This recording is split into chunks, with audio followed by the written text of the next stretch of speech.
کاش میں دور پیمبر میں اٹھایا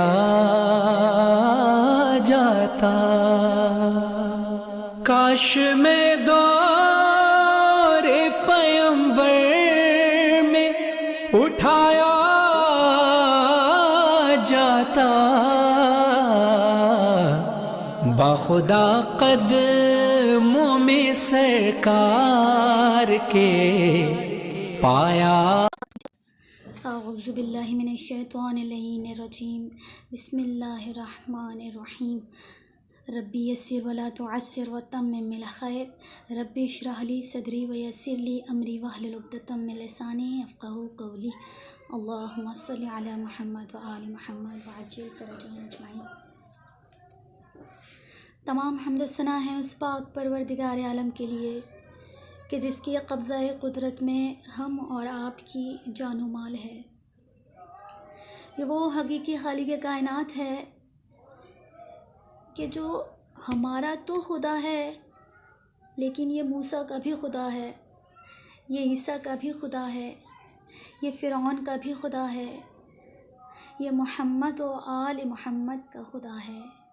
اچھا، جو علی جیسی ہستی کا خدا ہو،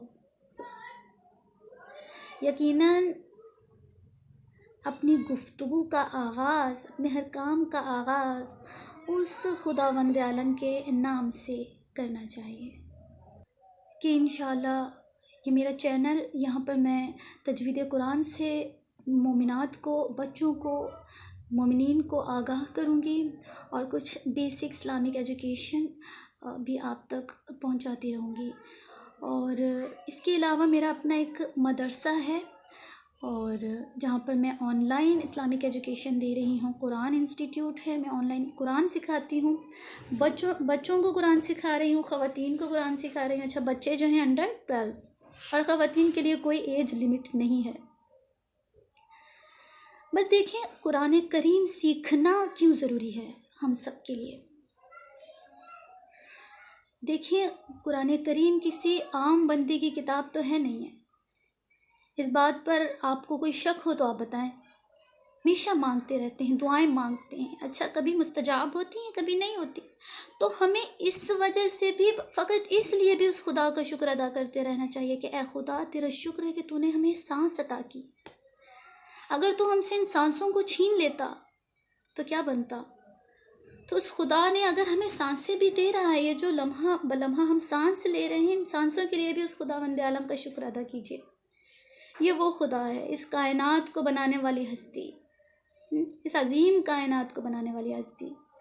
لہٰذا اس خداوند عالم کے لیے جب ہم اس خدا کی گفتگو کو پڑھیں گے، کیونکہ قرآن کلام خدا ہے، جب ہم کلام خدا کو پڑھیں گے یعنی خدا کی گفتگو کو پڑھیں گے، تو لہٰذا ہمیں احسن طریقے سے، اعلیٰ طریقے سے، خوبصورتی کے ساتھ، تجوید کے رولز کے ساتھ پڑھنا چاہیے، باوضو ہو کر۔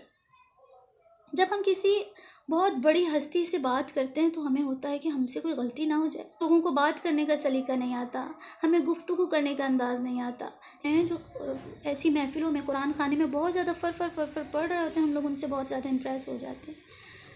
بات تیزی سے یا سپیڈ سے پڑھنے کی نہیں ہے، بات ہے کہ ٹھیک اور بہترین انداز میں، اچھے سے، بغیر کسی غلطی کے پڑھا جائے۔ ورتل القرآن ترتیلا، قرآن کریم کو ٹھہر ٹھہر کر پڑھنا چاہیے، اس طرح سے پڑھنا چاہیے جس طرح سے پیغمبر اکرم صلی اللہ علیہ وآلہ وسلم پڑھا کرتے تھے۔ بس اب انشاءاللہ ہم خود کو اس قابل بنائیں گے کہ ہم قرآن کریم کو حسین انداز میں، خوبصورت انداز میں پڑھیں، تاکہ خداوند عالم ہم سے راضی ہو جائے۔ چاہے تو میں یہ سانس بھی نہ لے سکوں، اے خدا تیرا شکر ہے یا الہی۔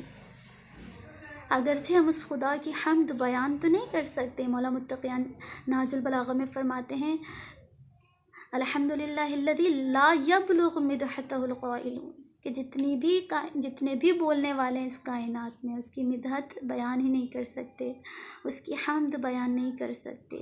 اور حمد اس کی بیان کی جاتی ہے کہ جو اختیاری صفت ہوتی ہے، یعنی اختیاری صفت کے مقابلے میں ہم حمد بیان کرتے ہیں.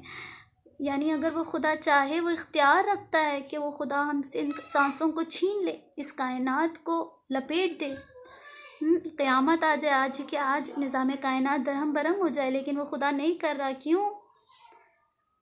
کیونکہ آخری امام ابھی باقی ہیں، ظہور امام زمانہ.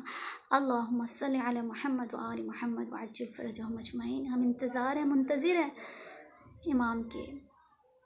بس وہ خداوند عالم اس کائنات کو لپیٹ نہیں رہا، لیکن اگر وہ چاہے تو وہ لپیٹ سکتا ہے. وہ خدا مجبور نہیں ہے، وہ اختیار رکھتا ہے. اس کی نعمتیں لاتعداد ہیں، ہم اس کی نعمتوں کو، پھر ناج البلاغہ میں فرماتا ہے کہ اس کی نعمتیں گنی نہیں جا سکتی. یعنی تمام حساب کرنے والے، تمام گننے والے اس کی نعمتوں کو شمار ہی نہیں کر سکتے.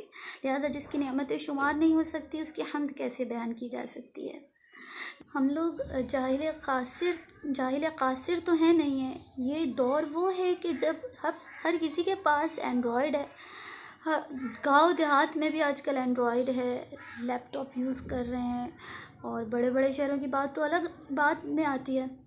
تو آج کے دور میں کوئی یہ نہیں بہانہ کر سکتا کہ ہمارے پاس جو تھا، ہمارے پاس موقع نہیں ملا، ہمارے پاس وسائل نہیں. آپ سکتے ہیں ان رولز کو فالو کرتے ہوئے. اچھا، اب یہاں پر جب ہمیں یہ پتہ چل گیا کہ یہ کسی عام بندے کی کتاب تو ہے نہیں، یہ کتاب خداوند عالم کی کتاب ہے، تو پہلے تو ہم نے یہی اس پر بیویئر ہو جانا ہے. اور دوسرا پوائنٹ یہ ہے کہ اعراب لگانے والی ہستی بھی کوئی معمولی ہستی نہیں ہے. اعراب لگانے والی ہستی جناب امیر مولا متقیان علیہ السلام ہے.